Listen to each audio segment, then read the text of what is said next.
welcome to Wooden Spoon Data. My name's Woody. This, if you haven't seen from the first video, is Kris. Kris tends to get the heavy lifting done in terms of the data, and yeah, he's going to have a little bit of a chat with us today, I suppose.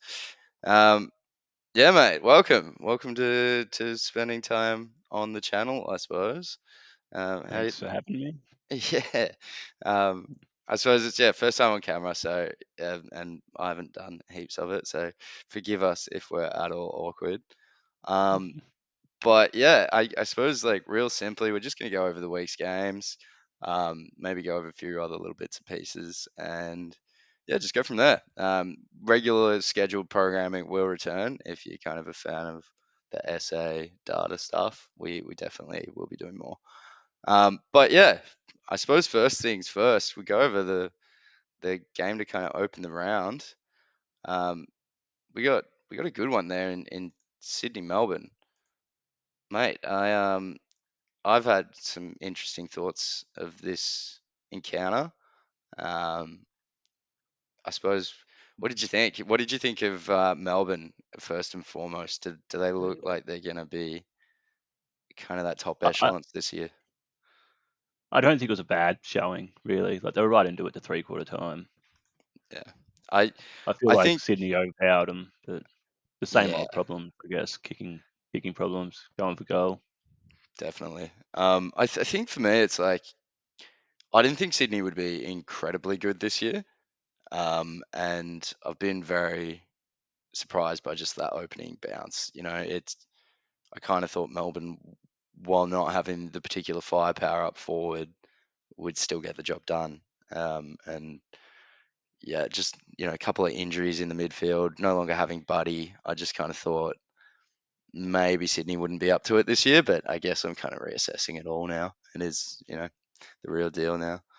Um, yeah, I really liked the performance. I think Melbourne had some problems there that I you know didn't love. I mentioned this to you in terms of like fantasy and Supercoach and whatnot, but I didn't love Gorn in that second half. I feel like he got beaten up, and like there's I, th- yeah talks of it kind of happening again, but I don't know if every team can do it. I don't think most ruckmen can go with him that way. I think Grundy's the exception. He's been playing against him in training every week for the last year. Sure to have some strategy that most Yeah, ruckmen won't have. yeah, definitely. I don't And he think got a I bit of don't think it's a assistance worry. as well. Like, I mean, is it Haywood, the other kind of ruck that stepped in a little bit? Yeah, Um, not really a ruck, but yeah, he was helping out. I think it might have been McLean. yeah, that's it, McLean. Yeah, Haywood's the small forward. That's right. Yeah, no, like McLean did his job, like to give the rest to Grundy when needed, and yeah, it just kind of seemed to just mean he was fresh every time he came back in. Grundy was ready to just throw his body into Grawn and just push him over, push him around. It was impressive. Yeah, I don't know if every team can do that, but I think we might start seeing a little bit less impact from Gorn this year. Um, I don't see it. I think he'll be fine. I mean, yeah, I guess I'm being one of those people that's fading him in Supercoach. I guess I'm kind of praying in some regards, but yeah, I don't know. I think Gorn will still be an amazing player, no doubt, and he's probably still, if not the best, very close to it in terms of rucks in the league. But yeah, just think this I, year might find better options. You never know. I think Grundy being out of the system for 2 years has thrown you out. Like he's a very good ruckman. There's Yeah, no shaming losing to Grundy. Doesn't mean it's the end of your career and you're done. You're cooked. that's true. I suppose. I mean, I think of like um, Kane Corns, where we all have a love-hate relationship with Cornsy. I think about his kind of saying in the review of saying like we haven't seen the proper Grundy for about 2 years now. And like, can he get back to that sort of level of competitiveness? And I think we saw it. I was sitting there, kind of similar boat to Corns, just saying I'm not sure if it is something that like he can get back to, but I I think it's pretty obvious he still has it in him. Um, yeah, it was good first showing for Sydney. They've needed a ruck for a while, and they got him on the cheap. And they got a good one. So I think we'll see good things from him this coming year. Um, And a midfielder in Isaac Heaney come out of nowhere. yeah, that was kind of ridiculous. Like, did you see Horse said, I think it was halfway through the third quarter or something, he was thinking about putting Heaney in the forward line, but then Yeah, he's like, yeah, I did oh, see but that. he's doing so good, I probably can't. I mean, it's classic sort of situation. Like Heaney's been told, we've heard Heaney's going to play forward forever. Um, just I But guess they really, haven't really got a spot for him in the midfield once they get returns. that's the problem, isn't it? Like honestly, I think he's probably close to their best midfielder. Like I don't know. I'll pull up clearances for the game, but he'd be up there, wouldn't he? Yeah, he got 13 clearances. The next best was Brody Grundy. The next best for Sydney was James Rowbottom on 6. So Like he was their best midfielder in that game. I'm not sure he's their best midfielder overall. Like, who do you reckon's better? well, you'd have to like, who isn't better? I mean, You know what Luke I mean? Like as a Parker's midfielder good, role, but it's just one he's getting game. old. I mean, Yeah, but he's still a better midfielder than Heaney. yeah, yeah. I think like Goulden definitely played a down game. Um, Obviously, like gets a bit more attention now that there's a few injuries in the Sydney midfield. But I'd want to see Heaney just stick there. To be honest, he's never been given a solid chance, and he's shown he can do it. Like even if this is like the first time it's really been super obvious to like the wider football world. Um, he's shown he can do it, and I think it really comes down to like, is it worth having Heaney forward or in the midfield? Like when you're going to replace his position, be it in the forward line or midfield, like are you going to get more having him in which position? I I guess that's would be my question. I think he's probably at the point where you could think about just leaving him in the midfield. He showed some good stuff. But they can cover him in the midfield. Can they cover him down forward? That's it. Especially That's now kind of that the he's gone. Yeah. I feel like that's the major question. Um, and to be honest, I don't know. Like their forward line, who kicked their goals? It was McLean It kicked wasn't. 2, Hayward kicked 2. The rest were all single goal kickers. So yeah, I mean it could be a problem long term.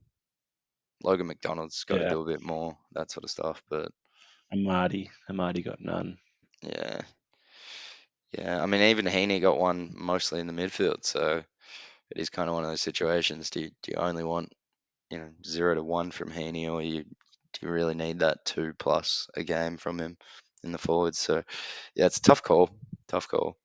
Um, I guess Luke Parker can play forward though.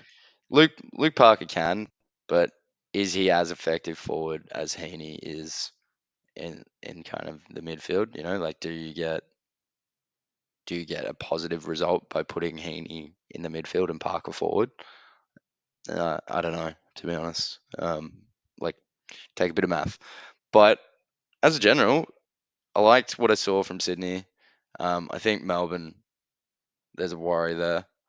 Their forward line's just not working. It hasn't worked for a few years, and I think the real question is like, what are you going to do? Like I think like they've got so many people they've run through their forward tools. Like they've done Brown, they've done Petty, they've done a couple others, um, I Wiedering, tell you and who isn't the answer.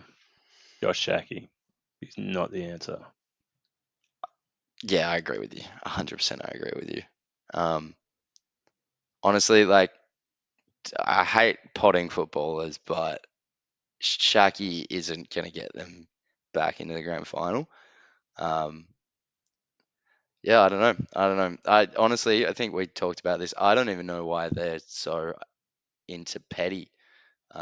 I just, Yeah, it's a strange one. yeah, I can see that he's good, but I just don't quite get why you wouldn't have taken the offer that Adelaide gave. So yeah, for me, Melbourne needs a real overhaul in their forward line. Like you can trust Fritsch, you can't even really trust Cozzy, though he's very good. He's not going to do it every week. Outside of them, who do you trust? Like, or even consistently to kick more than like 2, 3 goals in a game? I just don't see it. So yeah, I think Melbourne's in a struggle town. They're gonna play Western Bulldogs this coming week, and I think that'll be an interesting one. We'll talk about that a bit more later, but um, yeah, I think that'll be an interesting game. Other than that, I think it's almost time to move on to Brisbane Carlton, and what a game that was! Like, Yeah, what? Taylor two halves. Yeah, what an insane match! I sent a message to you and a few other people saying flag blues a little bit before halftime when they were about 50 points Maturely. down. And then I got messages back at the end of the game saying flag blues. It was pretty impressive, to be honest. Yeah, Taylor two halves, man, 100% right. I like where were Carlton in the first and where was Brisbane in the second? It's just like what can you actually get from that game as well? It's a Although in saying that, Brisbane did show up in the second. They just took a while to get there. Like That's it was a true. pretty close game after about halfway through the third. Once Carlton had done the damage. Yeah, I think actually we kind of talked about this the other day. It's not quite a full two half story game. I think there's a like if you look into it, there's a bit more to it. But um, yeah, no, 100%. Like Brisbane came back and did put on a fight towards the end. And yeah, really halfway through that third quarter to the very end of the match, it was pretty neck and neck. Um, it's really, I suppose, that first quarter or so of just absolute Brisbane dominance. And then halfway through the second to halfway through the third, just non-stop Carlton. So yeah, I almost don't know what to take from this match, to be honest with you. Like I think Kitty Coleman's more important than I thought. Um, like when he He's a went big down, loss. yeah, it was just It- movement was done. I don't know. They also have a few other injuries in that department, like Mm. the the, the draftee. Who'd they draft? It was Ashcroft. from Adelaide. Oh, from Adelaide. The Who trade. who did they get from Adelaide? I can't even remember. Man. Doty. Oh yeah, of course. Mm. To be fair, Doty hasn't been on the park tons for the last couple of years. Um, But it's just you lose him, you lose Connor McKenna, and then you lose Kitty Coleman. It's like that's your back line. That's your half yeah, back line. that's true. Do you think they That's put probably your three Kai choice Loman back starters. there? Like I know he's kind of a half forward, but he's got good run, good dash. I really don't know. I think McKenna's supposed to be back this week. Okay, that's positive. Um, they need it. They need more run from halfback. No more Rich anymore either. Like not that he was particularly a runner towards the end of the career there, but um, yeah, it's they need more movement from the back line for sure. And honestly, their forwards are so hit and miss. Like I was potting Harry Mackay a little bit before the game started, and then realistically, Hipwood's worse. Like Hipwood's accuracy in front of goal is like just shocking, and Danaher's And hit and miss. Like Danaher started the game very well, he did, very well. he did, but I think I think Melbourne. I think Brisbane mostly lost the grand final last year to just forward structure not working. Like Danaher didn't play well. Um, Hipwood didn't play particularly well, and the rest of their forwards couldn't really pick up the slack. And when you've got two of your key like forwards just not really What impacting the match, like how far can you really go? I seem to remember Danaher having a good grand final. Did he not? Didn't he kick three? He did, but I guess like I in thought he that, was one of the better players. yeah, he probably did stand up at a point where I thought the game was almost lost already. Um, but yeah, I suppose it is more Hipwood that I lean towards having a problem with. Um, I guess Danaher, it's more an accuracy thing. Sometimes He's he a terrible blazes shot away. putter. Um, but yeah, Hipwood, I don't know, man. Like they don't get much out of him half the time. And I think when you've got both forwards that are a bit flip of a coin at times, um, it really just kills momentum if it just stops working. So I don't know. I actually kind of wonder now where Brisbane can finish. Where at the start of the year I had them back in the grand final. Um, and while I I don't still have, think that's realistic. I think that's close. I just wonder if it's as likely as I thought it would be. Um, I think They're top four guaranteed. You'd almost guarantee them for I tend home. to agree with that. I think worst case scenario for them would be a fifth case finish, like a fifth place finish. Um, but I almost don't see that happening. I think they're almost guaranteed top four.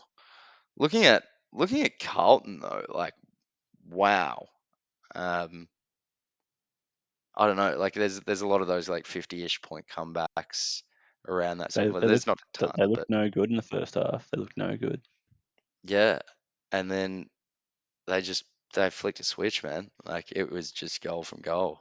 It it started with Cunningham, then Kerno, then Kerno, then Kerno. Like it was just it's pretty nuts. They did really well. Did it quick I too. Did it quick. they did it quick, and that's what worries me like long term about versing the like the Blues. You can be on top of them for like a fair bit of the game and like have it look like it's won, but if they can kick that, how many goals? It was one, two, three, four, five, six goals in a matter of 14 minutes. So Yeah, crazy. it's like it's not like the performance from Melbourne in the grand final.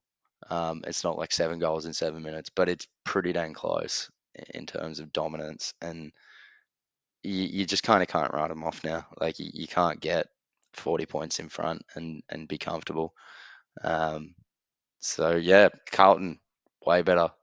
Um, really impressive. Um, I don't know. I think they're a step closer to the flag this year than I thought they were. You They think they're probably closer than are. Brisbane?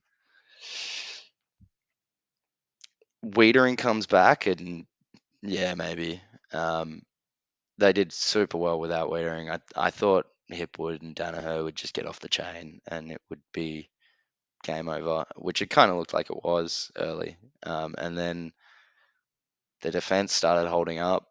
Their forward line started kicking goals, and I mean, their midfield's reasonable. Like, it's definitely not bad.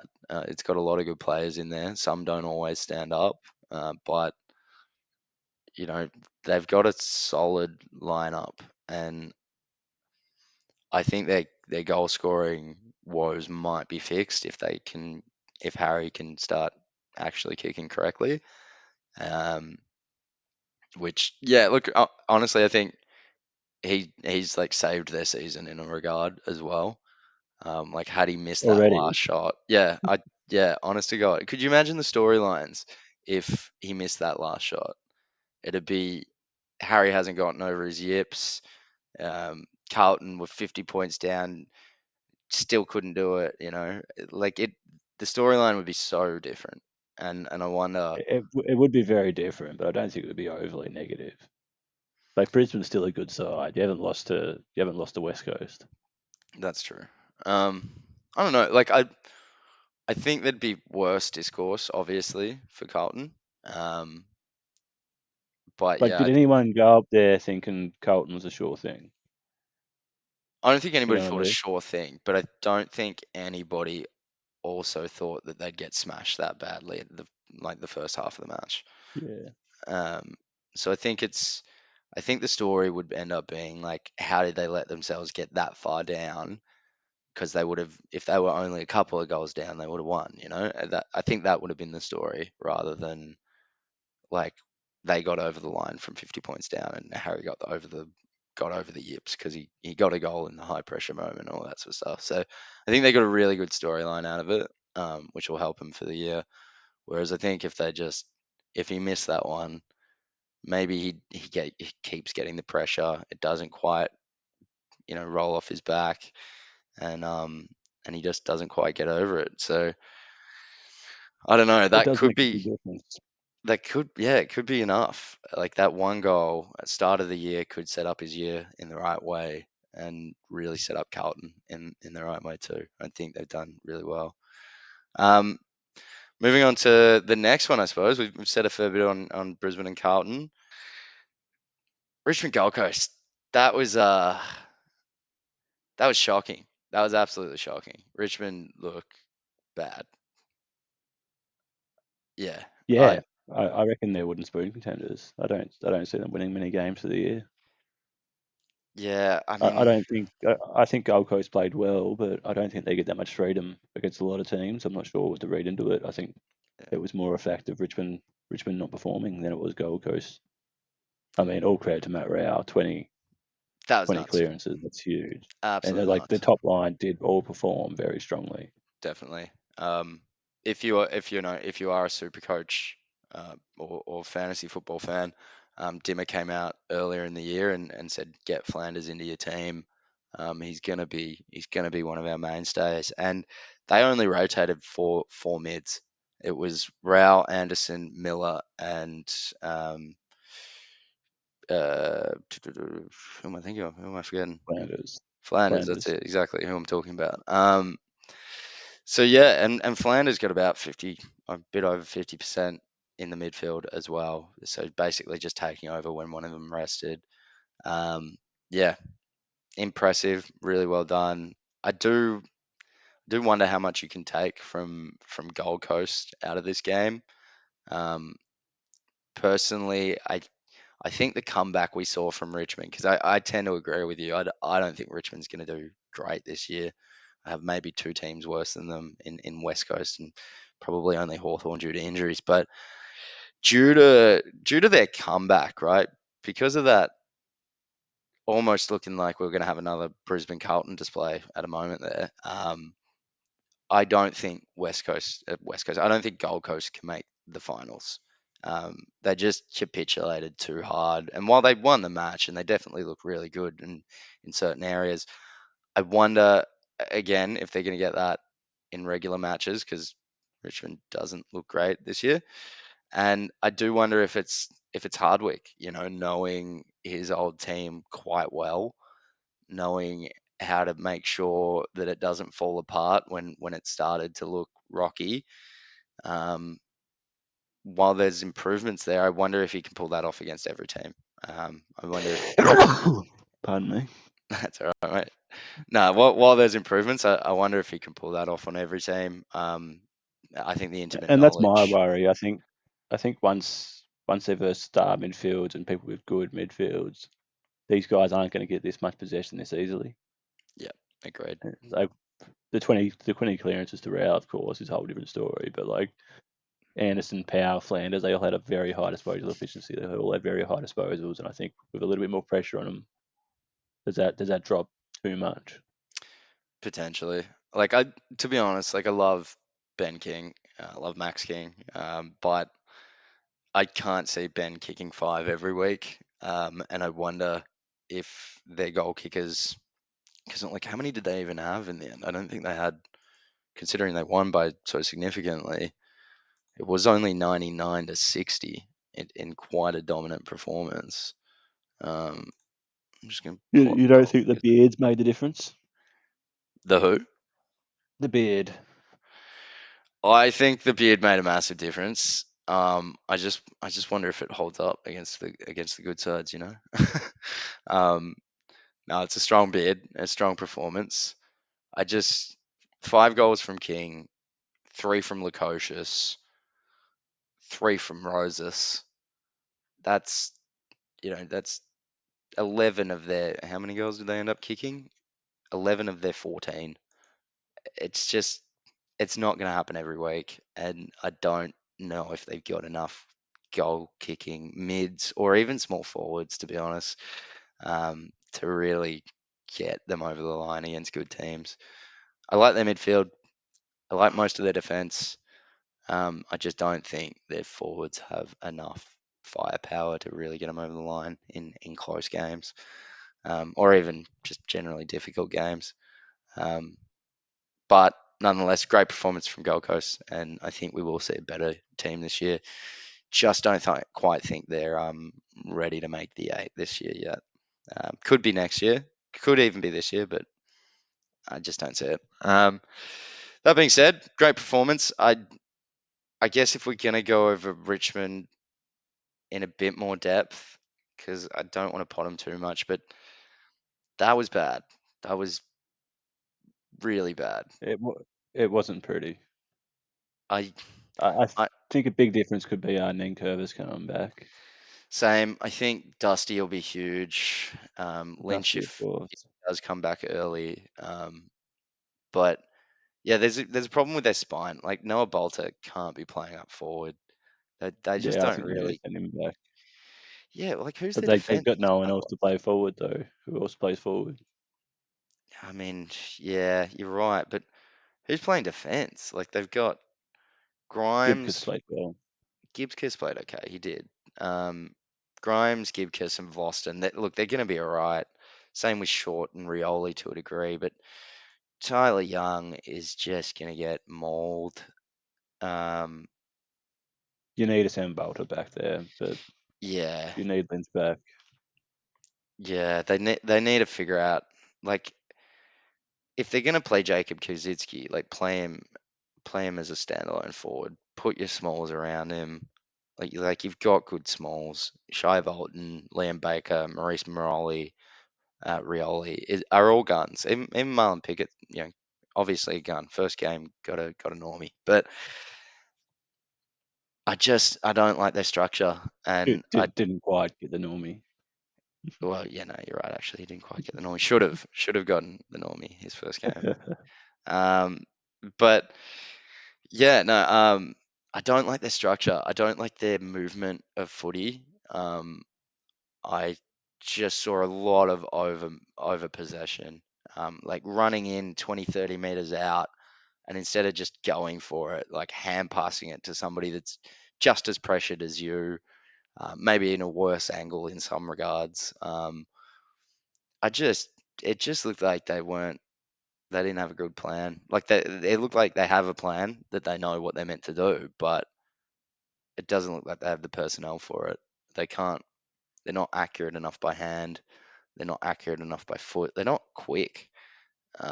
So this whole It does hand seem pass to be a big overlap, change up.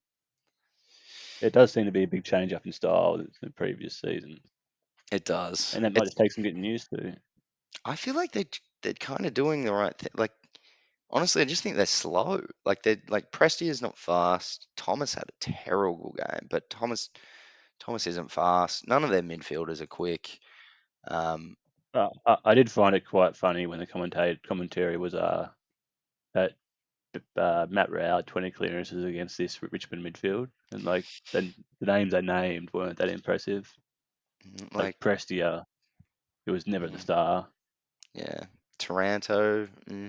Taranto is a good player. Gets a lot of possessions, but he's not. Again, yeah, He's not that not a next star. level. And Is Hopper's Hopper still even very young. good? Yeah, He's like I very. mean, he's quite young. He's quite young.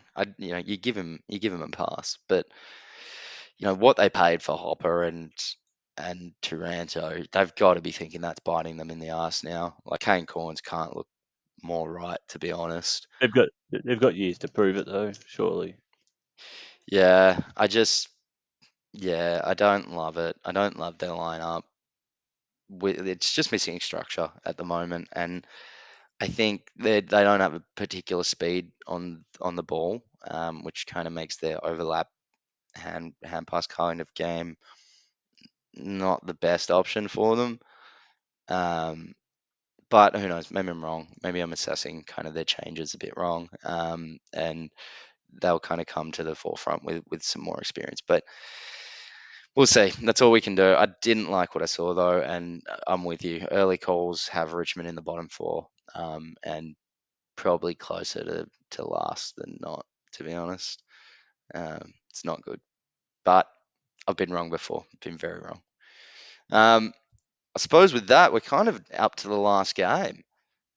Again, very interesting match. Um, Pretty close-ish until kind of the back end of the match. I was very impressed with what I saw from GWS against Collingwood. Um, Very impressive performance. yeah, it's got me wondering if they're like the real deal. Like if they're pretty much, gonna gonna be that top two or so teams that gets into the granny. Did you not Um, have them there? I had them on the edge of the top four, kind of depending on like Brisbane, Melbourne, even Port to a degree. But I mean, I haven't seen Port yet, but I'd say GWS is clearly above Melbourne at this point in terms of what I've seen. Um, Brisbane maybe as well. So it really comes down to like, are they better than Port? And if that's the case, they've already beat Collingwood. So that was my top four walking into the year. And I don't know if they've beaten, if essentially if they look better than the top four after round one. Yeah, I don't know. Maybe they are a shoe in this year. I, I'm reassessing. Where did you have them early in the year? I had them top four, and like I thought this was capable of this. I've always been a big fan. I didn't understand why they dropped so hard. I don't understand why they were playing so badly. They had a lot of talent on the list, and like they haven't had many changes the last couple of years. They just found a belief. I Mm, think a lot of players there have refound form. Like Caniglio and stuff was definitely out of form a few years ago when he was Hogan captain. massively improved. Hogan's been a steal. Yep. I can't believe Very Freo very gave good gave kid him up for nothing after paying for the world nothing. for him. It's kind of I tell you nuts. what, who would you rather have this weekend? Would you rather Kerno and Mackay or Hogan and Depp Brown? Who had a better performance? Damn, it's a hard choice. I think I, you I, still go Kerno Mackay. I mean, if Mackay's over his yips, yeah, for sure. It's a tough call though, to be honest. Like, I mean, I really like the forwards of GWS. I think they've got it set. Riccardi's not quite your full, like, proper tall, but he moves really well. Um, Cadman's a good player. Yep, 100%. Cadman again getting a bit more time in the ruck this year will be great. Just getting his body looks bigger, getting him around the footy more will be important, and I think he'll grow a fair bit this year. I love the look of Callum Brown. Um, He's a he big boy. he is a big boy, and he just looks like he's gonna maul certain people. Like he's that size where he's too quick to stand a tall, and he's probably too small. He's probably tall for like a quick small player to lock him down. So he again similar to Hogan, similar to Riccardi. He's in that position where they're not too tall to be agile and strong. Um, and then the rest of their forwards are just great. Their small forward brigade is amazing. Toby Green, obviously, Toby Bedford as well. They picked up some good ones in Gothard, and a few others. They've got Don't an forget Ben amazing. Daniels, 4 goals. Well, Daniels is amazing, but I wanted to bring up Daniels for a different reason. Have a look at this. Great shot of something not so good. Bang! For our Sharon shenanigans. That double fresh airy was goddamn hilarious. I have never seen like anything like it, man. Like too funny. I loved it. So that's my call, 100% for Sharon Shenanigan. I think we all kind of, I think you and me both saw that. And it was like, damn, that that kind of It hits was the probably mark. the weekend. Yeah, definitely. Daniel's normally a great player, but Had a goddamn, that good was game. Had a yeah, good and he game. did have a great game. but I'm not gonna let him. I'm not gonna let his good game overtake how goddamn funny that was. Like that was great. So yeah, that's a Sharon shenanigan of the week, I reckon. At least. But yeah, no, great forward line from the GWS team. I think I even mentioned this to you a little bit early, like before the match. I'm pretty sure it was before. It might have been mid-match, but I'm I'm not a huge fan of Collingwood's spine. Um, I just, I mean, They Darcy's need fine. help from my check. They need help from Yeah, my check. I feel like Darcy Moore might need help as well. Like they've got Charlie Dean in there, but is he really going to be able to hold the fort down? I mean, I feel like Moore's a bit of an intercept sort of centre half back style thing. Maybe even sort of third tall if they had enough tall defenders, but um, he's just playing him in that second or potentially even first role, um, first tall defender. I don't love it, and then It hurts them. It hurts them. They need him intercepting. they do, and then again, you're right, Brody Mychek, a gun sort of. I'd love him as your second or third tall forward, but having him as the main just limits what they can do. Like I know they're obviously going after. Well, they're probably not anymore, but they were going after the King brother up in Gold Coast. And I think that'd be a great get for them. They just need that one mega pillar in the forward line and sort of back line to assist Darcy and Mychek. And I think that'd be hugely better. I don't think they really need to improve Darcy Cameron. They've shown they don't need like the best ruckman in the league to get it done. Um, but yeah, Have they got anything to worry about, or is this just a loss to a good team? I mean, that's the real question. I personally wonder what we saw from the first match out of three players. While they played well, Tom Mitchell was subbed like just after halftime, and I don't know if that's an injury. I haven't heard much yet, but I think it's it's just positional. They it wanted outside might be, run. but it's odd to bring Noble in for Mitchell when you're Mitchell played losing. sub games last year. I think this is just a tactic McRae has. It could be, but Same I didn't. situation where he just got subbed in the middle of the game. They just wanted more run. Yeah, He's a very unique on baller in what he gives, and I guess that's not what they need. They got to get rid of him. He can't do much more else. that's true. But I guess the question I have is they've got three kind of older midfielders in Sidebottom, Penberry, and Mitchell. Um, You'd argue Pendlebury's a half back and Sidebottom's a half forward now, though. you would, but When I mean the thing is, right? You need pace on those positions, and both of those, like all of those players, are losing their speed. Um, I think everyone's always said Pendlebury needs more pace, but he seems to find a way without it. Pendlebury will be fine to a degree. Like until he kind of gives it up, he'll be fine. Like he could probably go another season after this, but I'm starting to see problems. And I wonder if they've got backup for it because I don't think realistically they do. If Tom Mitchell wasn't Tom Mitchell, and he was Mm. just another player doing the same role, you wouldn't have a qualm with it at all. It's just because he's won a Brownlow in his career that he comes out and gets sub. People think it's a question. I think he's just playing his role, and he's I not the mean, 40 possession midfielder anymore that he had to be back then. I mean I certainly think he not. can But come in and play a role. if you look at like any of their midfielders from that game, it wasn't good. Like the only one that stood out was Dacos, which he Both should. both Dacoses. Yeah, I mean, both Dacos is actually, yeah, 100%. They both did quite well. And to go, he was off by his own standards, but he wasn't awful. I mean, De Goey The got Lipinski had 21 26. disposals. Yeah, Lipinski had 26. But look, you almost don't want Lipinski getting 26 disposals. As kind of harsh as that is, I'm just double check his efficiency, but he's not really been one to like have good disposal efficiency. Yeah, 65. Um, yeah, it's one of those ones where like they just got owned in the midfield, and like Caniglio shouldn't be destroying you in the midfield. Like, to be honest, He destroys most people nowadays, man. I mean, he had a pretty down year last year. Down yeah.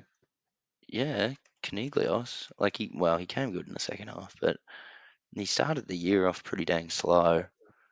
So I think you're thinking about the year before that, man. He had a few down years. I thought last year was very good. Maybe. Look, I do get things confused. There's a lot of random things in here that don't always line up correctly, but yeah, I mean, just looking around, obviously they'll get more from Schultz going forward. Like, 0 goals 3 wasn't great return there, and I think honestly their missed shots on goal really killed their momentum. But yeah, I don't know. I don't. It's not that I hate Collingwood's lineup or anything. I think they're very strong across pretty much all boards. Just wonder if they start to lose a little bit of the midfield battle going forward this year, which has kind of been a fair, one wood for them going past. And then I do also wonder, if they get taken to the cleaners by like the Ben Kings and Max Kings of the world, does that kind of halt their abilities to go into finals a bit deeper? I mean, obviously there's not a ton of them, but Charlie Curno's hard to control when just playing by himself. But if Harry McKay's suddenly good again, more problems. That's something that I think Collingwood would really struggle with. So it's one of those ones where I think they're not a bad team by any means, but I'm starting to wonder if they are going to be that very top echelon team this year. Um, You we'll don't see. think they'll go We can back have to a see. back? I You see don't. them still finishing top 4? I do. I do see them finishing top 4. I think they're probably a little bit more edge top 4 than I thought. I thought they'd be pretty much 1 or 2. Um, Now I'm thinking they might be closer to 3 or 4. But I still see them doing top 4. I wonder if maybe Carlton, maybe GWS can really be that next level this year and have kind of Collingwood, particularly the defenders on the back foot, midfield and defence. Collingwood's got a reasonable forward line, very good small forwards. Um, I just think, and my check's great as well. I just think there's potential problems. Gold Coast is top at the moment. Can anyone knock them off? No, I don't see it happening. No, they look great. I'd love to see Gold Coast really put in and dig their heels in and stay in the top 8 for a while. It'd be good for the game. In terms of our like unsung hero of the week, The first to pitch in are those unsung heroes. I thought Will Powell. Will Powell had a great game and pretty overshadowed by the rest of the Gold Coast midfield, all yep, playing very well. But I felt Will Powell the back half, 23 effective disposals, which was the most of the weekend by anyone. damn, Just just going well, just going yeah, well. he I is, feel like they and really missed him. They really I missed him.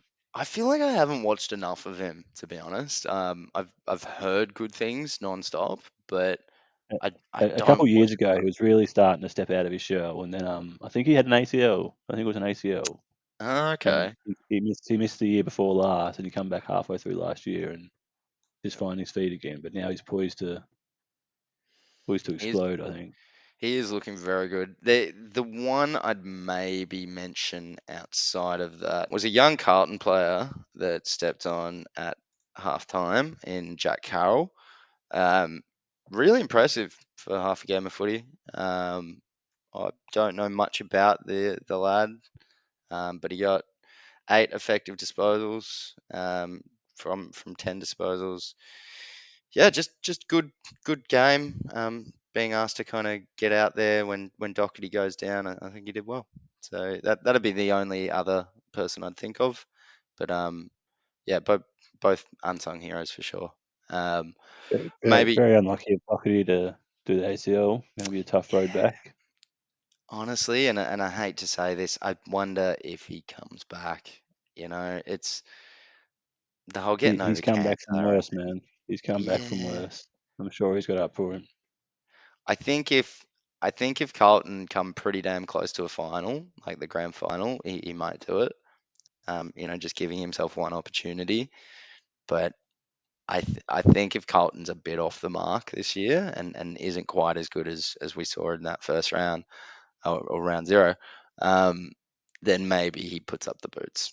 It depends. I think he probably will try again, but I wouldn't begrudge the dude at all for going. I just can't be bothered doing this again.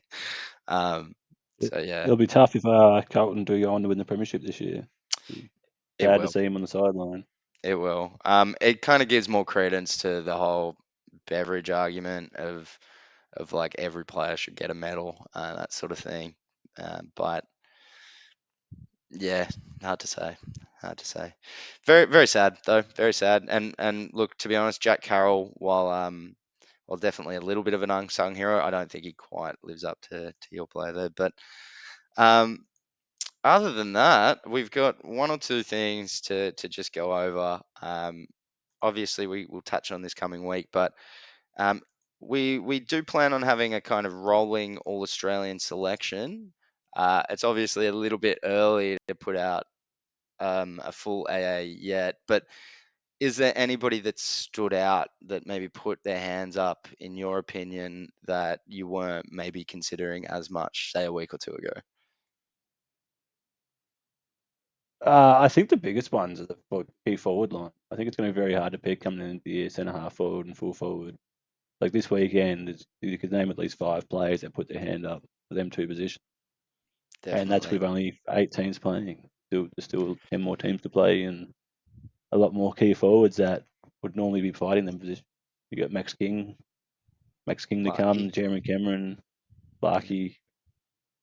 Yeah, Yeah, it's going to be a competitive position this year. I think there's been years past where it was just kind of walked into the season having a fair idea who was going to be there. I Um, think it'd be great to see Jesse Hogan in the All Australian team come the end of the year. That'd be a career turnaround, and if he's playing good footy. He's playing if good footy. GWS makes it, mate, like makes fairly deep and plays well throughout the year, I could see it. I could easily see it happening. Yeah, Yeah, Jesse he'd Hogan's need. kind of one of those guys Yeah, that just never fully lived up to his potential. And he looks like he's starting to kind of get it going properly. So yeah, it'll be good to see. Be lovely to see. Um, for me, in terms of standouts for this weekend, I mean, like I think we've got most of the originals. I think the ones that are really going to be hard to pick this year, much like every other years, but it's going to be like half backs, in my opinion. Um, they tend to they tend to have taken on a bit of a sort of midfield role over this last sort of years in terms of how the ball gets moved and whatnot. So I think we're going to see a fair bit of discussion around that. Fair chance we don't even get wings and we get halfbacks on the wings or centers in the halfback. But um, yeah, it's one of those ones where I just think that position's so chocked with talent as well that it's hard to say. And we saw some good stuff early. I, I'm impressed by the movement off halfback from Gold Coast. I don't know if I'd single out anybody specifically. Obviously, Power did well, but I liked what I saw from Sexton. I like what I saw from Buderick. So yeah, impressive, and that's just one team that's improved that position. Every team seems to have improved that position. So I think it'll be hard to call come end of year. Um, Otherwise, though, yeah, we will probably have a bit more of an actual All Australian going for next week or potentially the week after. But yeah, it'll be interesting nonetheless. Final sort of thoughts, I suppose, on next week. We've got a full round. Is there any games that specifically stand out to you in this coming week? I think the Gold Coast Adelaide game is it's a pretty pivotal game for round one. It's very early, but I don't know. Adelaide couldn't win away very much last year, so they've got to come out and they've got to prove to themselves that they can. And Gold Coast at home, it's a tough challenge, but is it? It's not Port Adelaide at Adelaide. It's not Adelaide at Adelaide. It's not the It's biggest true. challenge out there. And I I think think that's the it's sort of game they have to win. They have to win Adelaide. But on the flip side, Suns also the challenge for them. That's It where is. do they want Well, to if they go? want to hold Do they their, want to their be top right? spot this year, they need to beat Adelaide. Like, um, Round one. no, they've done really well. I think I 100% agree. I think that's probably going to be one of the more important matches for this round. I personally have like the Suns and Adelaide kind of in that edge of top eight sort of position, where if things go right for the year, they definitely could push into it. But I don't know if I'd immediately put them ahead of other sides. Um, so yeah, I think both teams really need to, if they have intentions to go deep into finals and actually put themselves in contention, they need to win it. Both teams. And yeah, as you said, Gold Coast, it's their home ground. They've got to put them away, otherwise we're never going to start taking them seriously. Adelaide, you're right. They need to be able to leave their home and take on teams that they, on last year's performance, probably should be significantly better. So yeah, it's a must win for both, in my opinion. I actually think another one that'll be really important will be the Sunday match after that with Melbourne Western Bulldogs. I see both sides having the same weakness when they go head to head, in the sense that Melbourne struggle to kick goals and Western Bulldogs struggle to stop goals getting kicked on them. And I think it'll be interesting because it'll be essentially a weak forward line versus weak back line, very strong midfields against each other, strong ruckmen against each other, and then And the other historically, end of the Melbourne's ground. been beating them recently. I think. I think Doggies have beat them for a while. Yeah, and I honestly, I'd could be wrong. Yeah. I'd put it around the other way this time. I think the Western Bulldogs will smash them, and I just think they have too much firepower. Looking at history, yeah, it seems to be a bit more favoured in Melbourne's way in recent history. Though Western Bulldogs did get one in 2022. Um, I just see this as being can the Bulldogs' firepower outdo the Melbourne defence? And if that's the case, Bulldogs win, which I think it is. Like, I think Hagen, Norton, the small that they have, it'll just put too much pressure eventually on Melbourne. And I don't think they have the firepower on the other side to keep up with the sort of the barrage they'll be taking on defense. So I think that'll be an important game for both teams to kind of really solidify what they want to do this year. If Bulldogs are going to be properly competitive for once, for a while, then they need to start putting away teams like Melbourne. And likewise with Melbourne, if they want to stop this kind of start of questions on their season, which probably started in the off season, they need to put away the Bulldogs. So they can't go two losses in a row. Essentially, is my thoughts. Um, Do we start panicking about Collingwood if they get 2 losses in a row? Probably not yet. Um, Only because Sydney's come out quite strong, and they've already played quite a strong team in GWS. Um, but yeah, if they're struggling come around round two, who are they playing round two? St Kilda. Um, yeah, I mean, if they struggle against St Kilda, there'll be massive questions.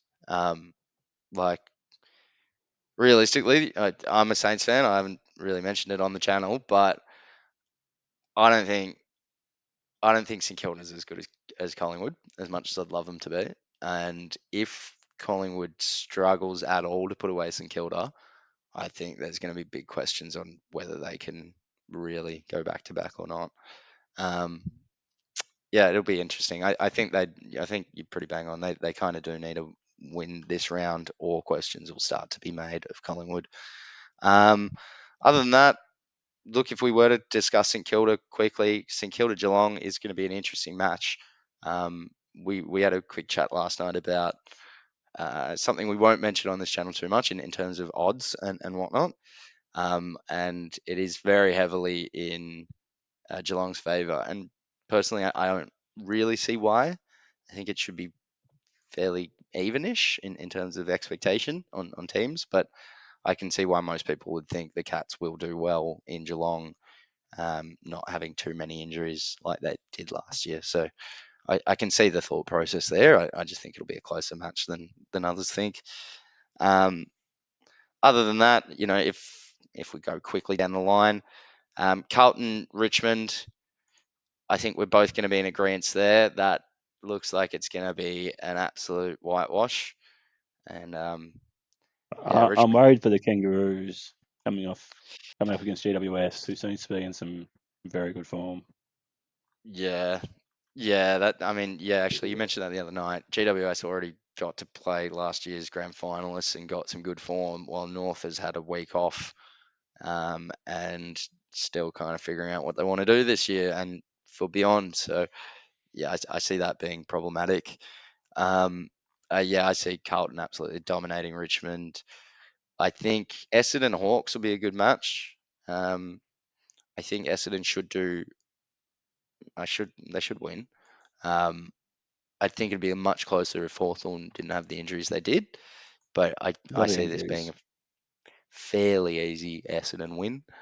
Um, Other than that, probably the only other two games we haven't really touched on at all is Port and West Coast, which I think we're all in agreement here. Port's going to be in trouble, and they're going to have to hold on to their hats. Moving on to the next one, we've got Freo and Brisbane. I actually think that could be a danger game as well. Um, I don't I don't know if Freo really has any scoring potential this year. I'm pretty worried about that. Lockie I think Schultz, I think Brisbane's going to try to flex here. They won't be happy about that loss, yeah, especially I at agree. home. I I just can't see the scoring power for Freo this year, to be honest. I think Lockie Schultz was. It surprised me how much influence he had on their forward line this last year, and to lose what was effectively their third highest contributor in terms of points and score assists, um, for nothing. Like nobody's coming in and really repeating close to that, based on where they were this last year, and kind of seeing their defensive movements kind of look the same as the year before. I just see really bad things happening to Fremantle against Brisbane, and You're not backing Fife in for the Brownlow then? nah, I think Players Association MVP, sure, but it's doesn't it's a popularity contest, and the game's moved past his popularity, so um, no, I don't think Fife will. I think he's probably worth a pick in the fantasies or super coach, but outside of that, I don't think he impacts games enough. I also, like, if we're going to stick on Freo for a second, I also think Freo has to work on their, like, everything. Like, they don't have enough scoring. Their movement out of defense is really not up to scratch. Um, their midfield it's so hit and miss. Like, Brayshaw needs to, like, come on properly. Like, he has a couple of games here and there where he does really well, and then just I feel like he disappears. started last year slowly, but he come good towards the end. I feel like he strung some good form together. Not as good as Yeah, his year before that, but still he was getting it was coming good.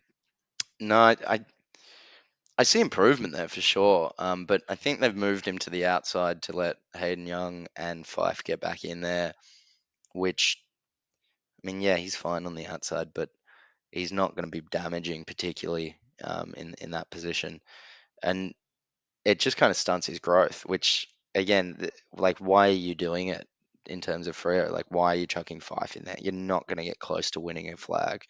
Like, you may as well have him mentoring people properly. And look, in some regards, maybe that is centre bounce attendances and stuff like that, teaching people where to be on the ground. But I wouldn't want him in there significantly, and I don't see the point really long term.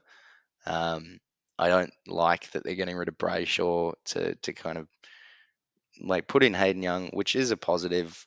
And I'm pretty sure they can get fairly similar results off of halfback, but I just don't like what I'm seeing. They already had problems moving the ball off halfback, and they've gotten rid of their best player from there to put him in the midfield.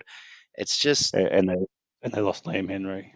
yeah. And like, look, Liam Henry's not like, if you talk to a Freo fan versus a Saints fan, there's very different opinions of Liam Henry. But I mean, even that, like, all their sort of outside run is just kind of non-existent. Yeah, I don't like what I'm seeing for Freo. I think there's another bad year in store. I don't think they I don't think they've particularly addressed anything. And unfortunately, if we're going to speak about Freo, I think it starts at the top. I think they have issues with like their board and whatnot, which is impacting coaching and then player salaries, all that sort of stuff. So I think it really starts from Strange to the top. re-sign Darcy for so long. It's a weird one. Yeah, their whole idea behind Rux is just nuts. Like, why go out and get Luke Jackson to then sign Darcy to then be having discussions about getting like Tim English? It Yeah, it just doesn't make a lot doesn't of make sense. sense. Like, they don't seem like a club that knows what they're trying to do. And yeah, I don't see improvement coming from them this year, to be honest. Like, not significant at least. Um, but yeah, we've gone on a bit of a Freo track there. I don't want to bash them too hard. I could very well be wrong, but I'd like to see more before I start changing my opinion on Freo. But that's about it from us. And look, we've been here for a little while now. We've got an hour of recording done, which probably will get James to super cut it into interesting content, if that's even possible. And then yeah, I suppose that's first week round zero done. Yeah, it's been a good chat, Kris. Yeah, good first running. And look, if anybody else is kind of still watching this and has liked what we've done today, click subscribe, click like, all those sort of things definitely help with engagement and the algorithm, and gives us that little boost to keep putting out stuff. We do have a lot of the sort of essay data work in the pipelines. Thank you very much for this, Kris. And look, we'll probably talk before this time next week, that's for sure. But to everybody else, we'll see you around the same bat time on the same bat channel. Have a good one.